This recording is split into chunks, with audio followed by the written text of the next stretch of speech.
Okay, so this is my first video in the series of videos that'll show how I am going to transform my 2010 Toyota Prius into a place to live. So this is my Prius.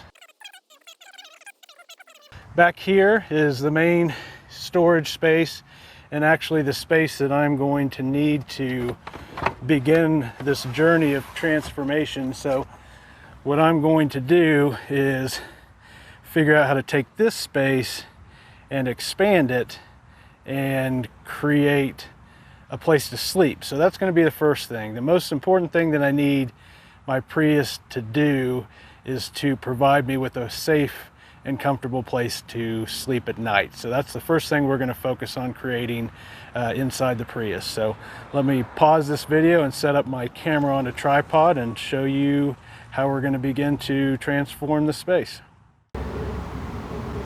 So the first thing I'm going to do is just create the initial space, and we'll do that by taking out this cover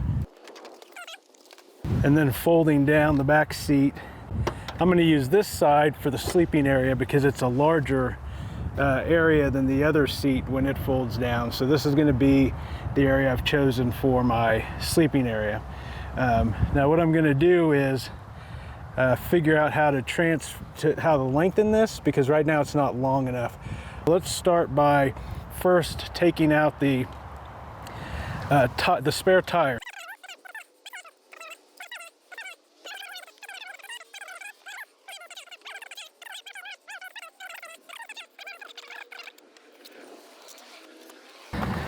So I'll put the spare tire up here. I'm going to use it here in a minute, and I'm going to take these headrests out because I just don't need them.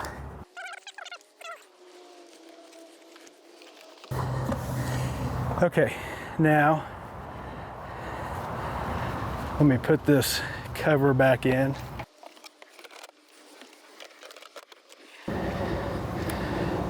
So what we can see is that we have now a flat area that extends almost to the back of the passenger side front seat, but it's not long enough for a sleeping platform because I'm about 5 foot 10 inches tall, which means I need over 6 feet of length to create a bed area. And right now, up to the edge of that back seat that's laid down back up to where that tire is, it's less than 6 feet. So I'm going to try to change a few things around to lengthen that. So let's take a look at how we can do that.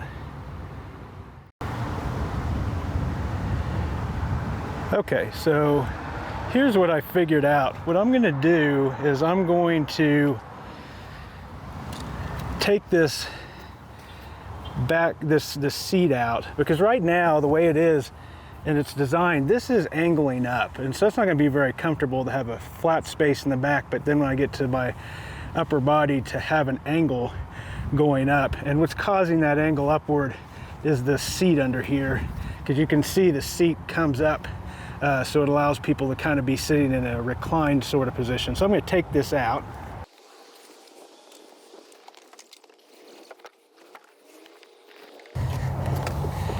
Now, I'm going to try to lean this up against here and make it so that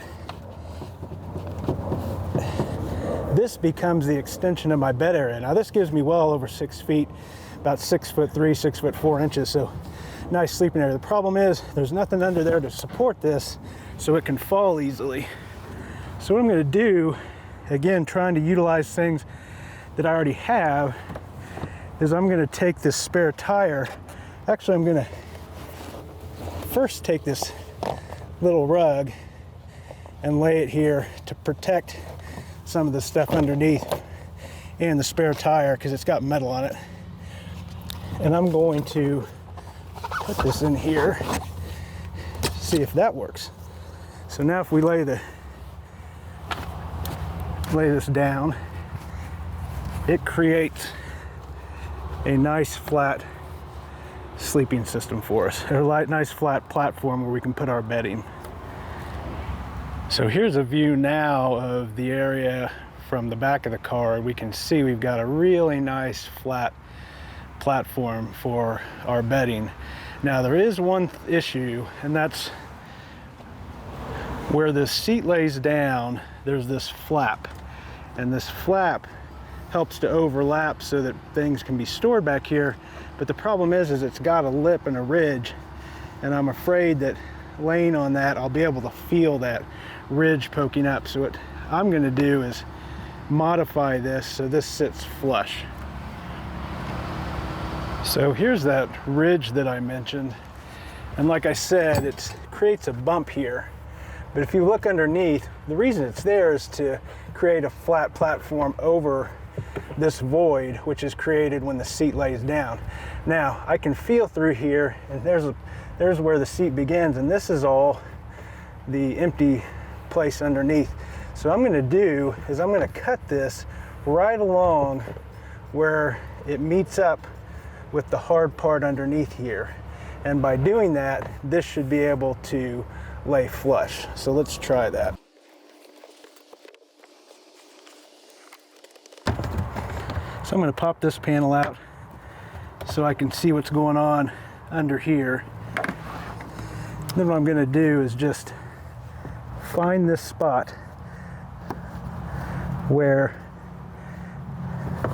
the edge of the bottom of that seat is, and I'm going to mark it.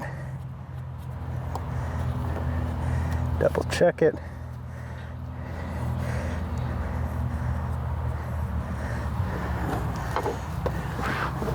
Do the same over here.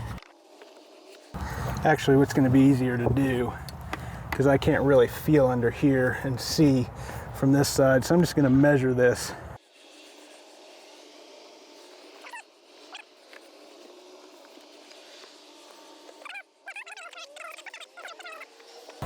Now I'm going to use a box cutter for this, and if you do the same kind of modification on your car, you're going to want to make sure you use a really sharp blade. So I got brand new blades that I'm going to install.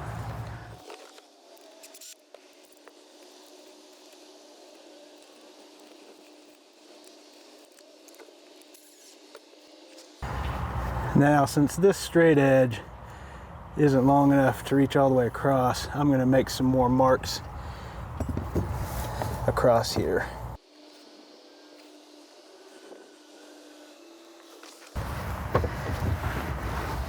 Now I'm going to begin by just making some initial cuts.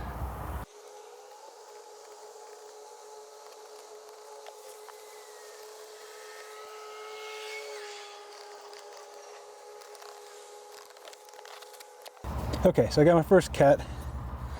It got me closer, but I still need to go a little ways back. So I'm going to figure out where I'm at here. Then I'm going to measure how much further I need to go. That one's pretty close, but this thing doesn't evenly follow this all the way across. So I'll try taking another 1/4 of an inch off. Just want to do a little bit at a time to make sure you don't take too much off, because it's easy to cut more off, but you can't add material you've already cut off.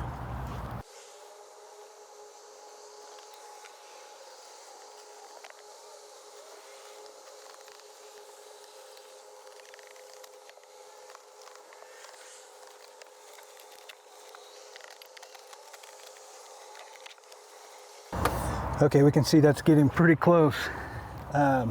So we're gonna do a little bit more. Now, kind of got a messy line here. So what I'm gonna do, the smart thing to do is to measure from this straight line here, then really take my time on this last cut and try to create a nice cut edge. I wasn't too concerned until now, because I'm just chopping off bulk right now, trying to get down to where I'm close to the size I need to be. But now I'm gonna pay a little bit more attention to detail. So I'm gonna measure here. This seems close to about the right length.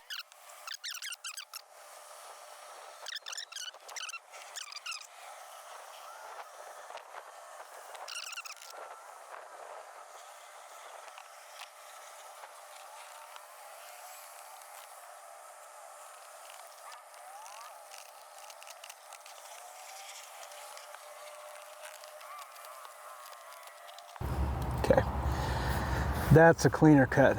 And you can see that when pressure is put on this, it's going to lay pretty much flush. So once I put my bedding down, we're going to have a much better flush area. It covers up this, which would be uncomfortable, takes off that excess that was sticking up, which would be uncomfortable, and creates a nice smooth transition there that once I get all my bedding down is going to be really hard to feel. So let's put the bedding in. So I've got several layers of bedding that I'm going to try using because I really want to create a comfortable space to sleep. You know, it's already going to be a sacrifice giving up my apartment and living in a car. I figure the best thing I can do is to try to at least make the sleeping space, the bed, as comfortable as possible. So I'm going to start with this sleeping bag that I have. It's a camping sleeping bag. It's a Coleman, and I'll put the link to everything that I use in the comments below. I'm going to start with this. This is a heavy sleeping bag, well padded, because it's for cold weather use. I'm not anticipating cold weather in Silicon Valley, so I'm going to use this just for padding to sleep on.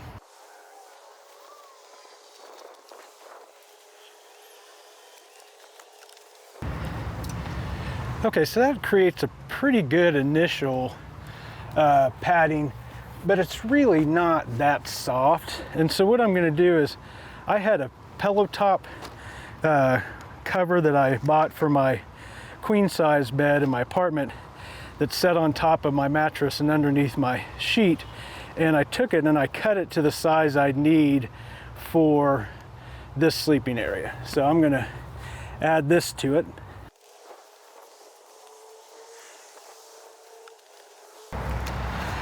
And then the other thing that I can do is add one more layer to this to just give it even more comfort, and that's using a camping mattress.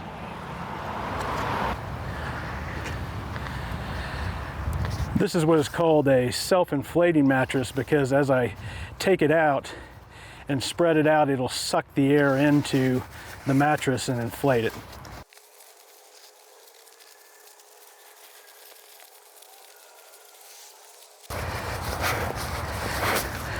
It's the first time I've unpacked this, so it was a little inflated and tough to get out of the bag, but it'll get easier next time. So again, this is another layer,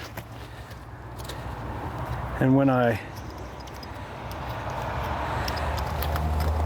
lay this out, I can even inflate it more if it's not self-inflating to the level I want.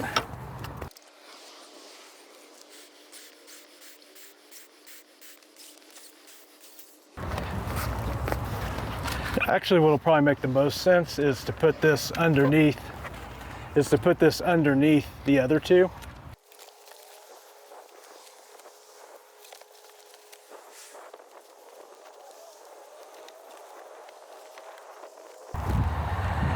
Now, I may decide I don't need all three of these layers of padding, but the nice thing is between this pillow top and the sleeping bag, I get some really nice, comfortable padding.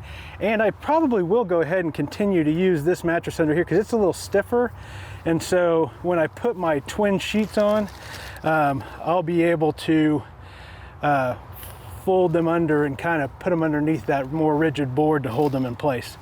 Now, one of the things that I have here that's an issue is this is very slick. So I'm afraid as I'm moving around at night that this is going to slide around underneath that twin sheet and just become a mess. So I'm going to do one other thing.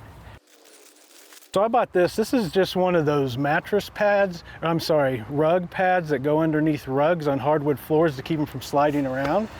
And so I'm going to take this and put it on top of the sleeping bag to create a non-slip surface for the pillow top to go over.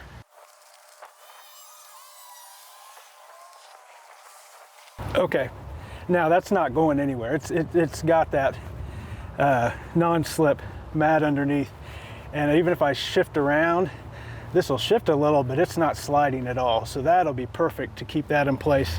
And so I've also got my fitted twin sheet so that I'm not laying directly on this and getting it dirty over time.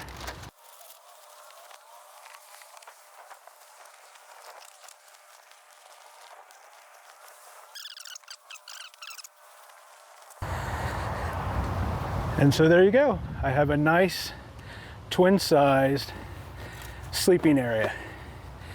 And all that's left is to add the pillows. So this will work great for nightly sleeping arrangement with the back seat down, the bottom bench seat taken out and propped up, and the spare tire utilized to hold the whole back seat part flat to create a flat space.